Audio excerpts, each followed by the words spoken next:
میرے بچے یہاں اسکول پڑھتے تھے، ان کے میں ملنے گیا پرنسپل سے، تو وہ کہنے لگے اسی فیصل آباد میں ایک میاں بیوی ڈاکٹر تھے، ان کے بچوں نے وہاں داخلہ لیا تھا، تو ایک دن وہ دونوں میاں بیوی آئے کہ 3 دن ہو گئے ہمارے بچوں نے کھانا نہیں کھایا گھر میں، اور ہمیں بتاتے بھی کچھ نہیں۔ تو انہوں نے ان کو بلا لیا، تو بچے کہنے لگے جی ہم ان کے سامنے نہیں بتائیں گے۔ دونوں میاں بیوی بڑے ٹاپ کے ڈاکٹر تھے، انہوں نے ان کو باہر بٹھا دیا۔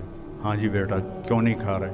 کہا جی صبح ہم ناشتہ کرتے ہیں، ہمارے ماں باپ سو رہے ہوتے ہیں، ہمیں نوکرانیاں ناشتہ کراتی ہیں۔ ہم دوپہر کھانے میں آتے ہیں، ہمارے ماں باپ ہاسپٹل میں ہوتے ہیں، ہمیں نوکر کھانا کھلاتے ہیں۔ شام کو ہم کھانے پر بیٹھتے ہیں تو ہمارے ماں باپ کلینک میں ہوتے ہیں، تو ہمیں نوکر کھانا کھلاتے ہیں۔ تو ہم نے کہا ایسے ماں باپ کو ہم کیا کریں کہ جن کی ہمیں شکل ہی نظر نہیں آتی، تو ہم نے اسٹرائک کیا کہ ہم نے کھانا ہی نہیں ہے۔ تو یہ بہت بڑا مصحف ہے ہر بڑے مصروف آدمی کے ساتھ اور ہر پریکٹس والے ڈاکٹر کے ساتھ کہ وہ اولاد کے نہیں رہتے۔ تو میرے نبی سے مصروف دنیا میں کوئی نہیں تھا، لیکن حسن حسین کے لیے وقت نکالتے تھے، ان کے ساتھ کھیلتے تھے، ان کو اپنی کمر پہ بٹھا کر گھر میں چکر لگاتے تھے۔ وہ پھر کہتے تھے کیسا ہے اونٹ تمہارا؟ پھر ان کو اتار کے زینب کو بٹھاتے اور گھر میں چکر لگاتے تھے۔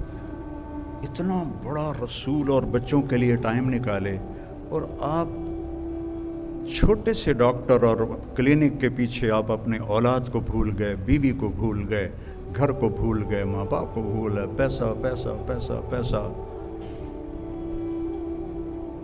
وہ میرا بھائی کہنے لگا کہ پیسہ ہمارے پاس اس وقت آتا ہے جب ہم خود بوڑھے ہو رہے ہوتے ہیں، تو پتہ نہیں آگے وہ کس کا کام کا ہے، ہمارے بچوں کے کام کا یا کسی اور کے کام کا ہے۔ تو اعتدال کی زندگی سیکھو، اعتدال کی زندگی گزارو، آپس میں پیار محبت سے رہو۔ آپ لڑکے لڑکیاں اکٹھے پڑھتے ہو، حیا کا دامن مت چھوڑو۔ یہ ویسے فطرت اسلام نہیں ہے کہ جوان بچے بچیاں اکٹھے پڑھیں، اور اب تو مجھے لڑکیاں زیادہ نظر آ رہے ہیں، تسی ایویں ہی تھوڑے ہوندے جاندے ہو۔ تو احتیاط سے رہو، نظروں کی حفاظت کرو۔ اور ہمارا بوائے فرینڈ گرل فرینڈ کوئی کلچر نہیں ہے، یہ حرامی کلچر ہے، یہ کفر کا کلچر ہے۔ ہمارے ماں باپ عزت کے ساتھ اپنی بیٹی کو ڈولی میں بٹھائیں، وہی آپ کے لیے کامیابی ہے، اور آپ کے والدین آپ بچوں کے لیے جو رشتہ طے کریں وہی آپ کے لیے بابرکت ہے۔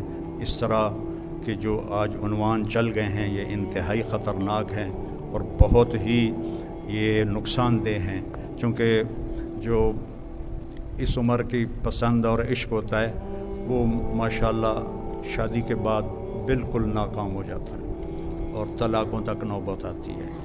اور جو ماں باپ جو طے کرتے ہیں اس میں برکت ہوتی ہے، اور باقی کھٹبٹ تو جنت میں ختم ہوگی، دنیا میں تو ختم ہو نہیں سکتی، تو جنت میں ہی جا کے ختم ہوگی۔ تو لیکن یہ کام نہیں کرنا کہ اپنی پسند کے پیچھے کتنے لڑکے لڑکیاں کورٹ میرج کر لیتے ہیں، گھروں سے بھاگ جاتے ہیں، یہ سب تباہی کے راستے ہیں۔ اس سے اپنے آپ کو بچاؤ اور حیا کا دامن نہ چھوڑو، کہ اللہ تعالیٰ اور اس کے نبی کو حیا بہت پسند ہے، اور جن سے سیکھو، جن سے پڑھو، ان کی عزت اپنے دل سے کرو۔